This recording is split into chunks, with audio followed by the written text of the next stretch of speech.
General, thank you for your service. Thank you, sir. Thank you. You know, listening to your testimony, you know, you inspire hope. When I think about justice for Jocelyn Smith, Babita Yakoran, Mpho Mulifi, Nathaniel Julius, Pamela Mabini, Bauer van Niekerk, my fellow committee member, Honorable Sitole from the IFP, and my cousin, Etienne Langefeld. We're still waiting for justice. And so when I hear you, I see you, it inspires hope. But when I sit in this seat, of course, I cannot choose a side.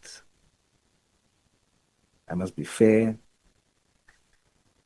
I must question you on things that I need clarity on. But I'm confident, you know, that you will handle it like a master. So let's walk together through my clarity-seeking exercise. Let's start with section 9 of volume 1 that deals with who you are.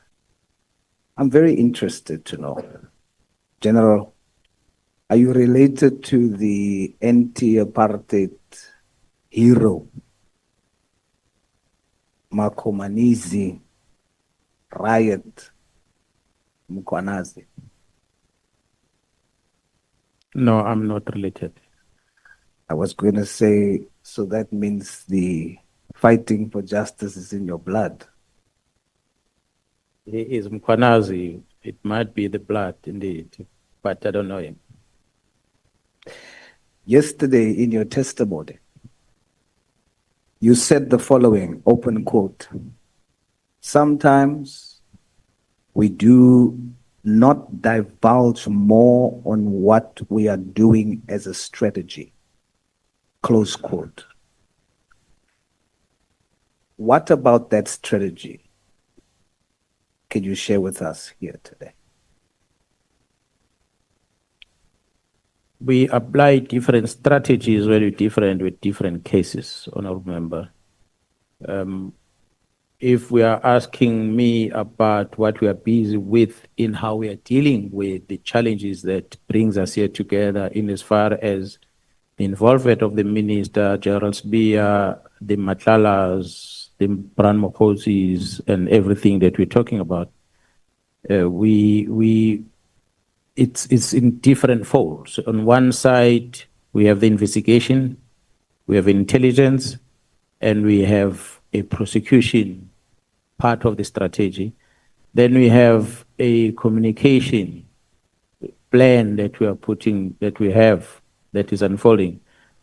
We are at war with the enemy.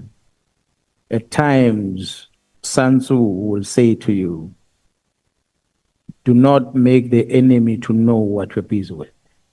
If you are far, make him think you're close. If we are close, we are close, then we must then attack if need be. If we are weak, make him believe that you're strong, and you know, so forth. We cannot tell you exactly what is it in details that we're doing, but what we started doing has helped us to place cases in court. The cases ordinarily they were not going to get there. So we started seeing results in as far as that is concerned. What we did has allowed us to get our case dockets back in KZN, and we're able to service the client in the province. And we have cases now we've registered in KZN to try and deal with the bad things happen. So that's why I'm saying that the strategy will talk about the softer approach on how we're winning this battle, and at the same time we have the hardcore approach that we're dealing with. We have members running that are currently on training to make sure that they can face whatever may come, that we are training by the use of task force, the TRT, the NIU, and many others, to equip them to be ready for the war that might come.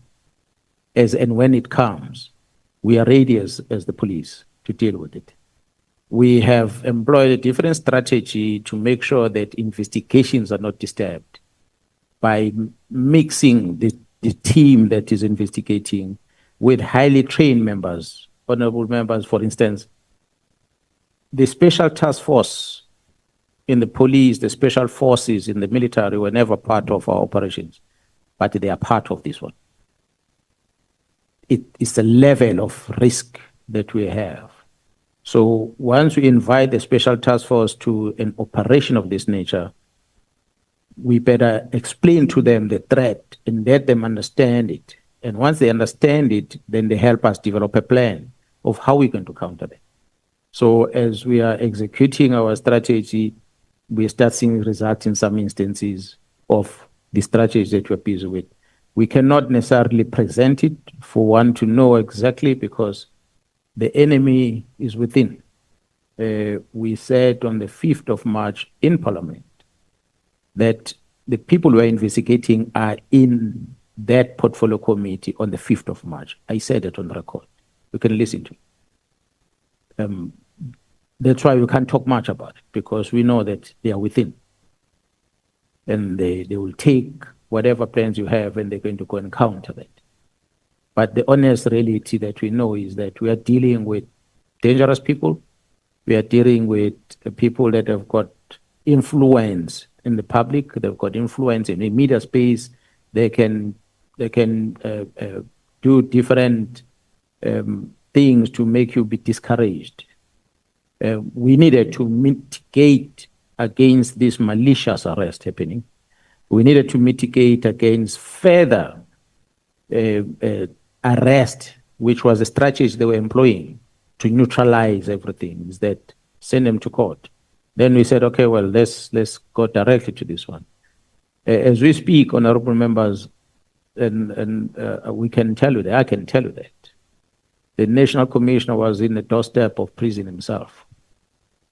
Not because he did anything wrong, but because it was part of the plan. That the person who wanted to be the head of the DPCI, because of his age, he could not be. The minister was frustrated when he came to the panel about that one. The DG will come here and tell you that. And subsequent to that, the next plan B was to arrest this one so this one can be appointed acting. That was the plan.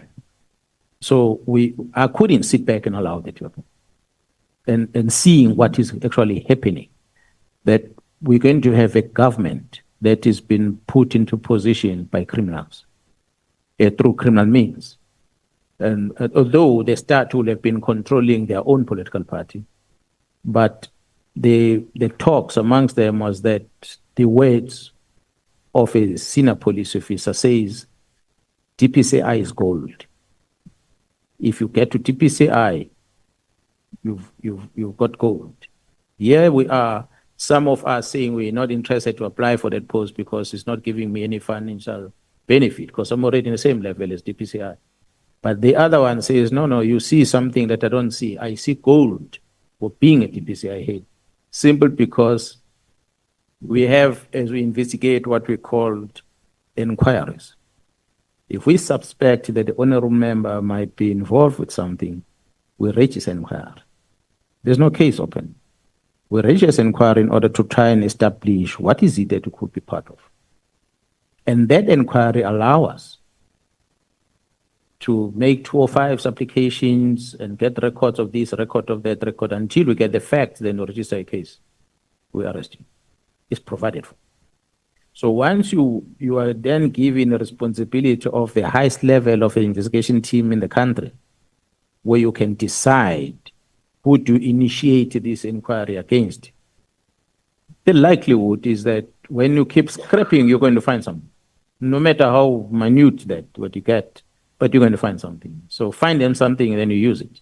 But not use it to prosecute a person. Use it to blackmail the person. Now that we found something on you, we come in, we present to you and say, here's it. You either do this, if failing which, you go to prison. And that's how they take control of the leadership going forward. So that will have been done in a political party, and they were going to levy that into the competitors at the political space when we go towards elections, and eventually will match victorious at the end of the day when everyone else votes for them. You'll find people saying that I'm supporting a political party X, not by choice, because they've got something on him that makes that person to change tune and say, no, I'm supporting this one. We've seen it. General, we're going to stick to the strategy. Yes, and sir. we're going to also tap into questions I have around symbolic elements around that strategy. Help me understand.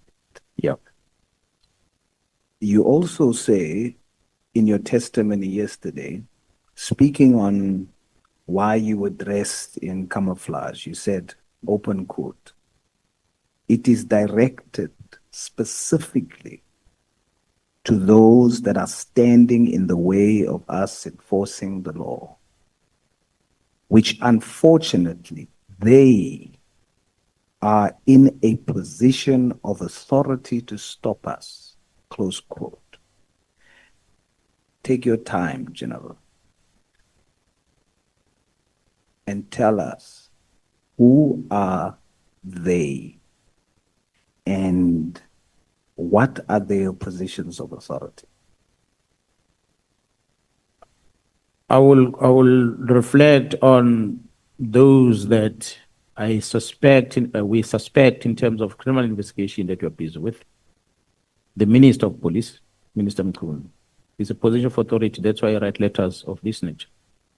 General Sibia, who's head of the investigations in the police, who has an authority over investigation. As I made an example, that there's a number of dockets involving some of these high-profile criminals in Gauteng that are sitting in his office at the head office. And yet those dockets belong to the provincial commission.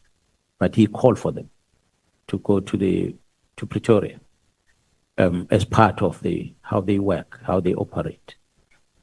Well, he can argue that they are not in his office, but George General Shibiri in his office and other brigadiers that are work there, if they are honest, they'll tell the truth that yes, in these things are here based on this instruction. There are other individuals that are within the justice system holding a position of authority. Some of them we've mentioned, some of them we have not named them. When we made mention of the ulterior motives of IDEC as an institution, which has caused about the arrest of the members, based on a promotion of a person, it's got no justification, or there's no justification that IDEC can present and say, this is a very sophisticated, high crime form of corruption that was envisaged by the legislature when they established this entity. She cannot argue that if she comes in. If she cannot argue that, it leaves nothing else but to conclude that she's using a position of authority to make sure there's a prosecution happening. It's been argued that the referral of complaints of Mr. Adams to IDEC had nothing to do with the content of the case dockets that were registered in Cape Town and in Orlando, but it had all got to do with an interference by police management of the Western Cape, by police management of Gauteng, by the National Commission himself in frustrating the investigation. And that interference happened, according to Mr. Adams, within 3 days. And the minister believed that. Hence, they invited IDEC to come and be part of it. And IDEC never said no to it. They took the dockets. Today, they're still sitting with the docket. They never assessed this docket that this doesn't come closer to our mandate and send it back to where it's supposed to go, or pass it over to IP. They didn't do that. They still have the dockets with them. So here they are as IDEC and the head of IDEC that are players in this mess. But then when IDEC craft warrants of arrest of the team as part of the plan, they make use of magistrate to sign off this warrant. I'm not a lawyer, but the logic as a lawmaker, if you take the statement that is in that charge sheet of that case docket, this matter is going to court next week, I'm told, on Monday or Tuesday again. You take that, you read it, and you ask yourself whether did this justify the signing of a warrant of arrest for these members by the magistrate. This is before the court, another magistrate. We just didn't mention him, but he's a player in this thick of things. When you look at what Mkhwanazi did back in 2011, 2012, when he stopped the prosecution of Nhlanhla, and how the prosecutors that were carrying a docket just let it go, then you start realizing that which happened there, and compare it with what is happening now, where the office of the National Director of Prosecution still has players or officials that were part of the Mkhwanazi's time, still working in these offices, still being part of this administration process going forward.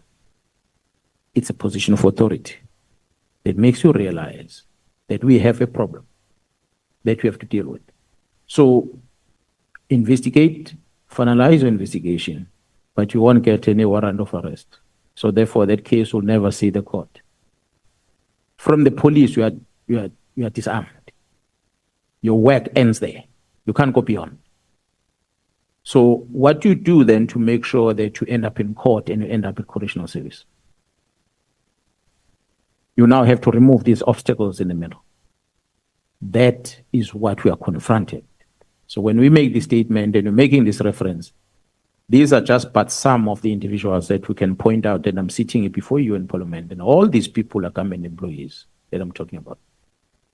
And we have evidence to prove. Some of it I've demonstrated before you, that there is no logic for IDEC to go to that extent of arresting people for a mere promotion. And for IDEC to employ a person who does not have a single qualification as an investigator to deal with cases that it was envisaged by the legislature when they established the entity of serious corruption. This is not a serious corruption. How did we get there? They are arresting people for the appointment of a person that says she did not qualify. But the very same investigating team have been parachuted by IDEC from a lower level where they're coming from to the very senior level, jumping 4 or 5 levels to the position that they are holding currently by the same IDEC team. And yet they're investigating someone else on the side. So ethically, the evidence is there for everyone to see. We've been looking at it as a police, and we've realized what do we do to counter this? And the nice thing, the police have got a lot of farms. So we had to retrieve and go to the farm and sit down and calculate and plan and strategize and come back and implement. And that's what we're busy with. While I'm here, and there's men and women in blue around the country, they're busy executing the plan as well. Now let's jump into the symbolism of your strategy. Yes, sir. And I'm not claiming it is your strategy. I'm asking whether it is. The subliminal messaging. The July unrest happened in KZN on the 9th of July. Is your choice to do the press briefing in July the 6th in KZN part of the strategy? No, negative is not. Coincidental. Coincidental, the briefing on the 6th is informed by the relief we get as a team from the National Commissioner when he deposed of an affidavit or a statement under oath that says I did not authorize this criminal act of removing dockets and stopping the investigation and so forth. He gave me that on the 4th of July in Pretoria. So then I must travel back to KZN where I must register this case. The 5th of July is a Friday. No, I beg your pardon, the 4th of July is a Friday, if I'm not mistaken. I traveled back to KZN.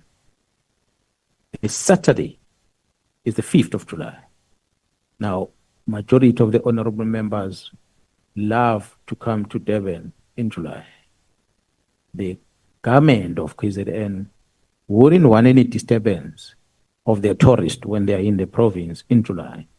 So I had to respect that on the 5th of July, when I wanted to address South Africans, I must not do that in order not to disrupt here on one side, but on the other side, more importantly, I want the sober citizen to listen to me.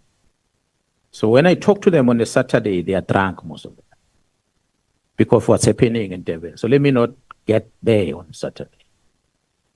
And so I call for this gathering to happen on Saturday, and knowing for a fact that they will have woken up just when they are getting their papalas sorted out, I will clear the papalas with this message.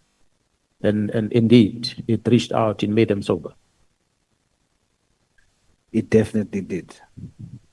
That was a master stroke. Thank you, sir. Now, in the apartheid struggle,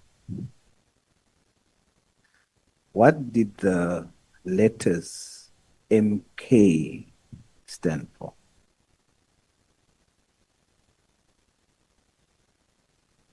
When it relates to the military wing of the revolution against apartheid.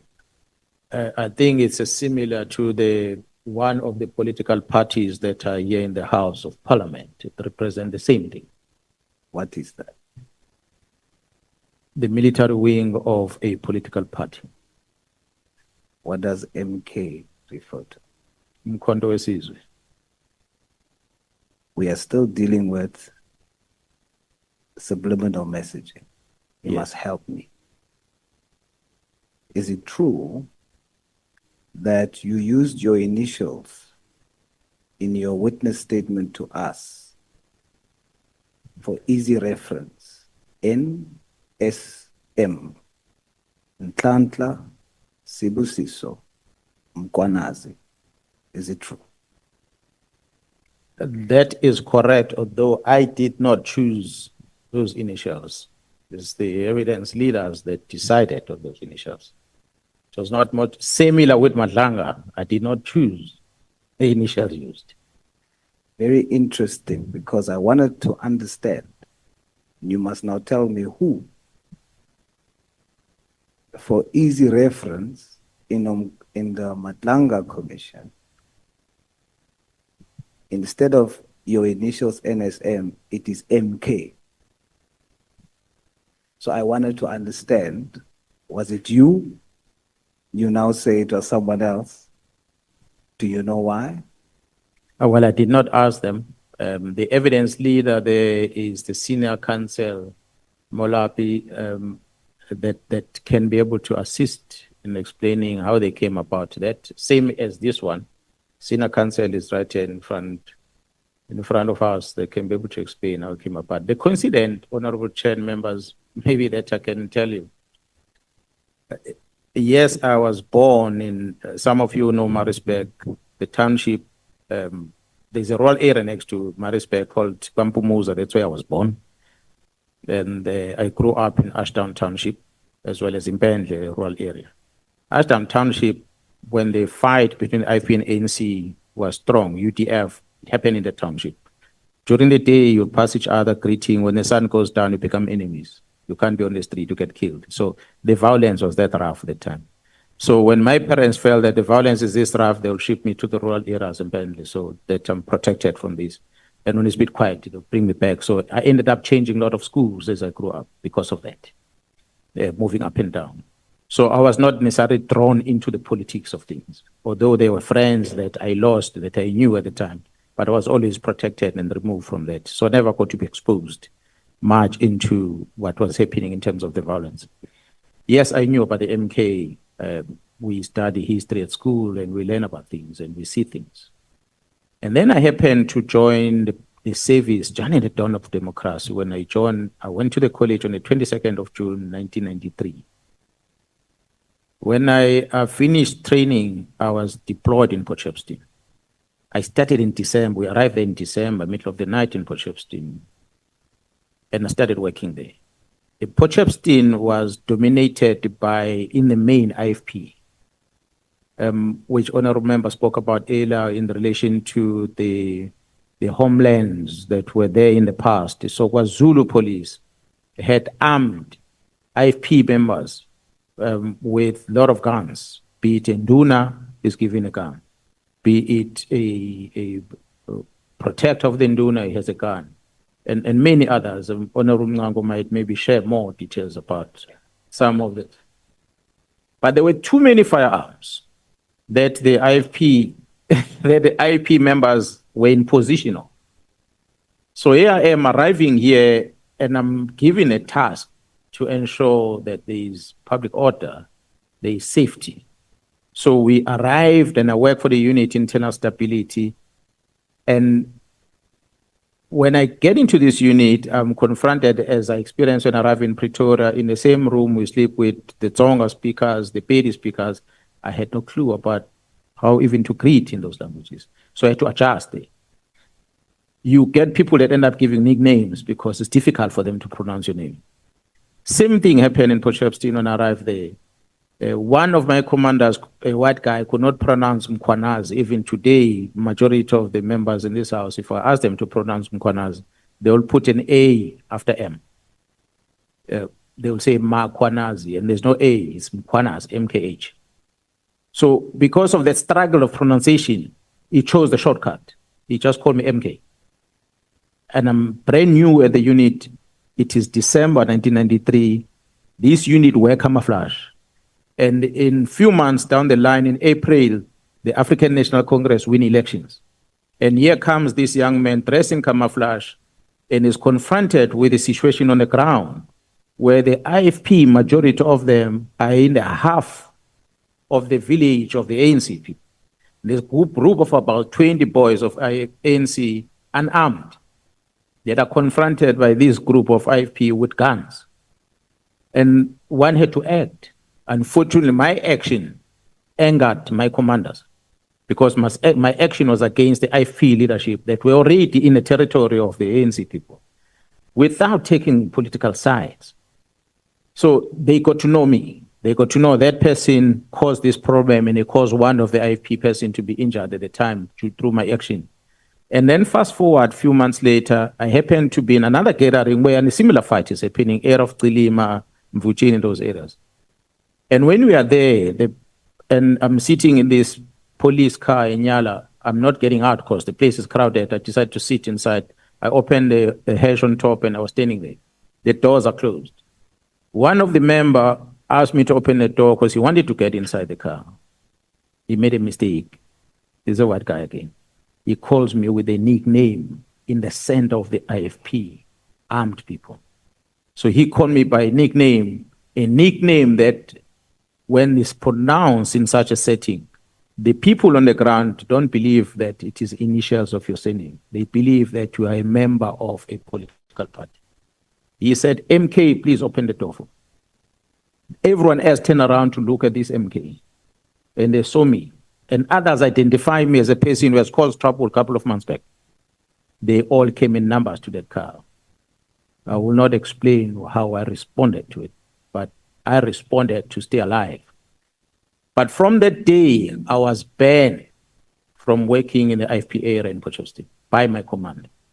Now, because of the first initials of my surname, MK. So they associate me with them controversies.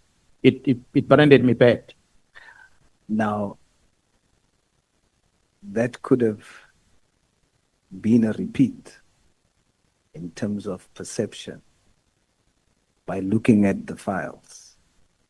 And I, for one, am very happy that there's no connection. And it is clear that it's not even part of the strategy, the use of the name MK or the letters MK. Mr. Musa Wenkosi, I think it's Kashana, the Kwashana, Kashana, who was the reason that the whole process started of the IMC and also the political killings task team. Is his case solved? His case is in court. That what I could say, there's been successful investigation on the matter.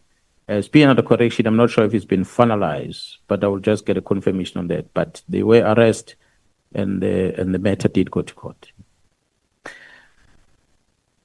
General, I refer you to page 83, paragraph 275 that you pointed us to the last time. I think it is in NSM3.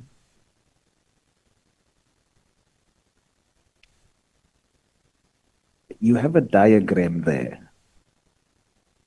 That diagram has two names out of what is known as the Big Five now.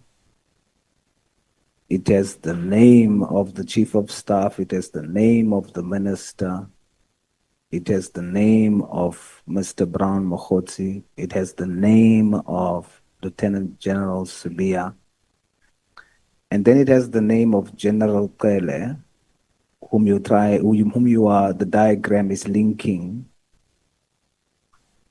to all of these things that are happening with cartels, etc. Then you have the arrow connecting, and you're saying responsible for the appointment of General Sibiya, and you connect General Kwele in the diagram to National Commissioner.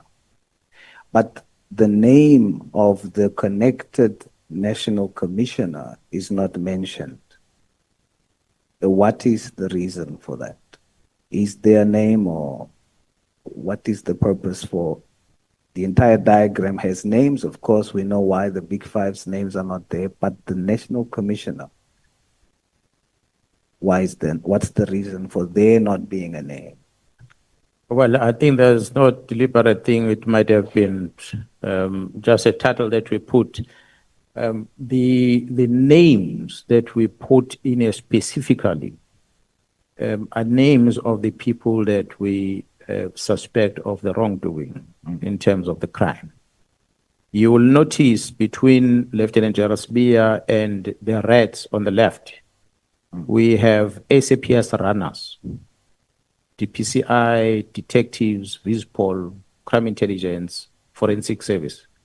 We do not put names, but we put these categories of disciplines within the organization because we have the names of police officers that are working in this environment, that are facilitating things between General Sibiya and these criminal people. So we did not necessarily put their names on it, but because there are many, we for that reason. But for the National Commissioner, the divisional, the crime detection, forensic, the crime intelligence, we didn't necessarily put the names. There are names of a head of crime detection, but she's not been accused of anything wrong. That's why I didn't put her name. We have the name of the divisional commissioner, crime intelligence. He hasn't done anything wrong. That's why we did not put the name.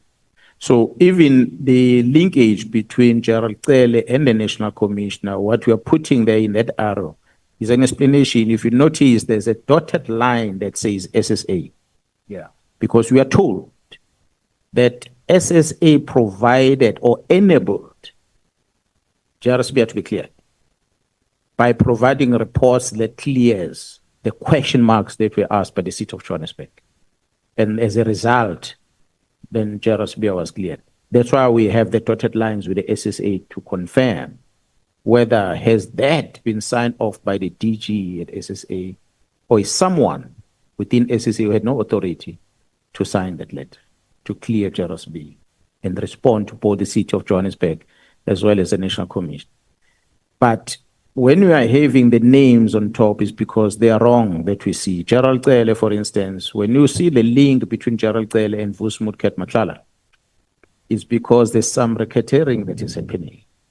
Gerald Cele sends Vusmatlala an account number, account details.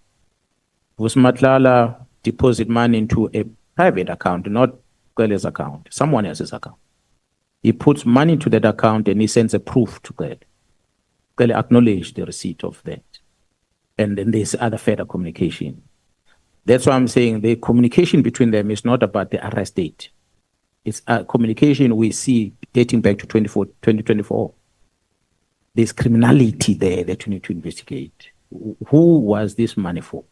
Now we're going to that bank account to see whether this money moved by Vus into that account. Did it end with that account or did it move from that account back to Cele somehow? That's why there's a target there. So it's not a target of appointment per se, but it's the name because of that line. We even wrote the communication dating back to December 2024. Yeah. So it is not the number of calls that was spoken about in the media. It's what we picked up is investigating. You'll notice we also on the right side of the very same graph, we have these agents of misinformation that we did not put their names. Mm-hmm. We have the IPID, IDEC, and IGI. We did not put their names, although we know them because more than one player within those entities. But we know that these entities are the enabler of the wrong, not the entity as a whole, but some individuals within. That's why we flag them like that, because it's a place of interest. It's a web that we put up together, the chart that we made out to say, what are we focusing on when we are dealing with this chaos? And these are the main people we are focusing on. And you'll ask yourself, we talk here about some MPs that are part of this chaos. And we find those MPs being part of the black and white bottom right corner. That's where they play, most of them. General, you testified that the dockets that was moved was a missed target. The target was actually General Khumalo because of what you called, I think, the Gauteng project. Counterintelligence ops. Yes. Yes, sir. Please explain, what is their plan with General Khumalo? The plan is to get him out of the service. If the National Commissioner were to transfer General Khumalo out of crime intelligence today and send him to a province somewhere where he's not going to disturb crime intelligence and this investigation, I believe they'll leave him alone. So the attempt is to get him removed. The plan is always about getting him out. Put whatever pressure you can through parliamentarians, through the media, and make this man a bad man so that you get him out of the office. So it wasn't about the dockets. They only realized later, after having the dockets, that it wasn't what they were looking for in the dockets, and then the target shifted. I said earlier when I started, the target on Khumalo has always been about the reforms at crime intelligence. That was the counter. The whole thing in the media space and the likes about Khumalo and them has always been about crime intelligence. And then there was an arrest or an investigation and arrest of Mr. Mlife that involves the members of the PKTT. And Khumalo is a man in charge of that investigation of the PKTT. So when they saw those within the investigation that this PKTT is causing trouble, the letter of the 31st of December was born. And after realizing after a while that actually PKTT has got no business with this thing, there is another investigation happening within crime intelligence. It was then that they started directing, focusing on those members within crime intelligence. And then there was a convergence between the crime intelligence squad that wants to get rid of him as well as the criminal underworld using our investigation team that wants to get rid of them, they find a point of convergence to the office of the executive authority of this organization, which is the ministry, through a, I don't know if I should call him a comrade now, he's been disowned. Mr. Brown, a comrade, I'll use the word comrade of Minister Mkhwanazi because that's what he said. I don't know a comrade in something else, not in a political party. They find a convergence, these two. So they had a common enemy.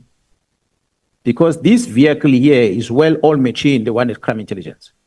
It's got contacts in the media space, it's got contacts, they've got the budget. It became easy for them to spread the fire. And that allows these ones to also benefit from it. So then there was a common interest on both of them. But what is funny is that the leader within crime intelligence and the leader within detectives don't get along. This is a very interesting part. They don't get along. But because they've got a common enemy, they forget about the differences until they deal with this common enemy. So that's a long and short of it. That Khumalo then become a victim as a result to get out of crime intelligence so that he stops these reforms that he's introducing here. And then he stop getting rid of people within crime intelligence because they cannot do without. Their powers are within crime intelligence. If they're out of crime intelligence, they will lose the power. And this side, there's investigation that must be frustrated. If this investigation and those two police officers succumb to the pressure and they stop that investigation and nothing happened, Khumalo was not going to get involved. And if crime intelligence, Khumalo did not touch the people and said, listen, drive the car the way you want to, come to work and do whatever, distribute T-shirts of political parties that were always in police vehicles in however way you want to, visit the building of a political party and walk all the floors of the building however you want to, I'm not going to bother you. Then Khumalo was going to be left alone. His problem was, you don't belong here, I'm sending you somewhere else. That's somewhere else because they need to establish with these ones investigating who's investigating. Then these ones within crime intelligence are the ones that share the information that the people that are investigating you, they are working from that house. And hence, these houses now are in the media. They are exposed by the ones within crime intelligence that wants to fight for the removal of these people. Based on your evidence that you are putting before us, are you saying to us with this evidence that Minister Mkhwanazi is corrupt? I wouldn't say corrupt per se, although, Honorable Chair and members, because of what has happened, we are now looking at the trust account that the minister owed. That's how deep we're going to find out what is having a trust account, what monies are in there, how did they come in, how they've been dispersed, because there's a trust account that is on his name and the family that they're operating from. We were not going to get there if it didn't start here. He invited us to use our skills as police officers to keep scrapping. And we're going to scrap until we find gold. We won't stop. So that's what we're busy with now. So until we discover these transactions that are happening in that trust account, then we can come back and pronounce on corruption or not. But until then, we cannot talk about corruption because we don't have anything before us that proves any money movements between him and whoever. Yes, we might say Gerald said it is a money movement that we came to attention already. But for Minister Mkhwanazi, we can't say that. There is a facilitator, which is Mr. Brown. There is a facilitator, which is a businessman in Northwest. We are looking at them and their accounts. What's happening in those accounts is any movement that links back into this trust fund that is owned by the Thuns. And that might benefit the minister in one way or another. So for now, what we are accusing the minister of is the minister's failure to protect the organization. The minister's negligence, that allows the rogue people within the organization to do as they please. And that brings us here today. Hence, I said, ministers are given the civilian secretariat to help them. So if you don't use that resource, you've got nobody else to blame but yourself. And that resource was not used. Hence, the letters are written by Chief of Staff to IDEC, and IDEC acts on it. And that just proves that the office of the ministry became dysfunctional. And it became an office that is then used by these criminal people. You tried your best to reach out to the minister for meetings, and he ignores you. Even when he acknowledges your request for a meeting, he still does not honor that meeting. And that left us with no choice to realize that his executive authority has been used to achieve this. That's why I still strongly believe that someone started that letter of the 31st. He might have amended it, the minister, including this and that, but someone started that letter. Perhaps the issues of the border police might have come in by default. That was not the intention. The intention was the PKTT. Maybe then they started adding other things so that it looks like a covering a variety of things, but the real reason for it might have been something else. Based on your evidence before us, are you saying that General Sibia is corrupt? I don't think I've presented evidence before you that I can say General Sibia is corrupt yet. The investigations we have on the other side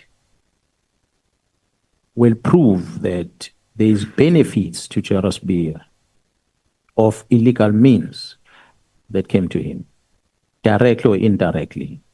There's property acquisitions that exist. There's contribution from the underworld into those properties, and many other things that he acquired. The good thing about it is that he has not been working alone. He's been working with police officers. And the nice thing about it is that those police officers, some of those police officers that are close to him, they are the ones that are providing this information. That's why we know about the purchase of properties, we know about the location of properties, we know about the purchases of animals in the farms, we know about the many other vehicles purchased and many other lifestyle things that are there. How and when money is being collected and how the monies are moving from point A to point B. But we have not presented that yet. So we can't say General Sibia is corrupt because we have not presented in a report before yourself about it. But as we put it here in the craft, we are saying he's an enabler of the wrong things that are happening in the organization. And that we have evidence of. General, on a lighter note, I want to confirm to you that I am looking at you. There's a popular comedian, his name is Mpho Pops. He'll explain to you why sometimes it looks like I don't look at you. And so in that way, I want to say, I thank you. Thank you so much.